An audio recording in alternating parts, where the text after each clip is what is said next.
Well, hello, my friends. Our reading today is 2 Samuel chapters 19 and 20.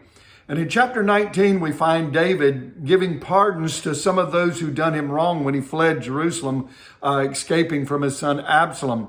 Now, his son Absalom has been killed and he's going back into Jerusalem. But there's one person he did not pardon, and that is Joab. Now, remember, Joab was the one that had no mercy that we talked about yesterday. And in fact, in chapters number 19, verse number 13, it says this, "And say to Amasa," Amasa was Absalom's general, "say to Amasa, are you not my bone and my flesh? God do so to me and more also, if you are not commander of my army from now on in place of Joab."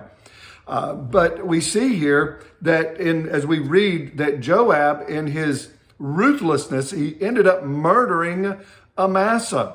David had a rough time in his leadership. And remember, God had called him as a young boy to be king.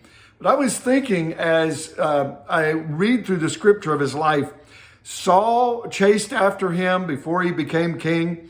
Then Ishbosheth, the son of Saul, when he did become king, he rebelled and against David. And then Absalom rebelled against him and his leadership, his own son. And then in chapter number 20 of our reading today, we find that Sheba, another Benjamite, has rebelled against David and taken all of Israel except Judah with him. So David's life was not an easy life when he became king. He also had to contend with the enemies around him, the Philistines, the Moabites, the Ammonites. The scripture said that he defeated all of those, but he had struggles during his time of leadership. And I want to say that just because you're anointed, just because God has placed you in leadership, does not mean that you're not going to have any problems. Now, I realize that some of the issues David had was the ripple effect from his sins, but not all of them.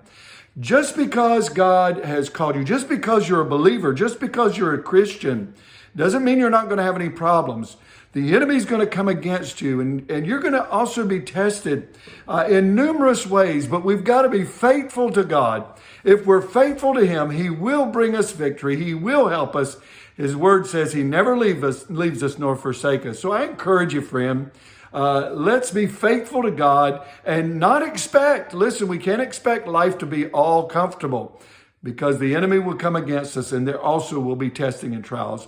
Well, God bless you. Have a wonderful day. We'll see you again tomorrow. Bye-bye.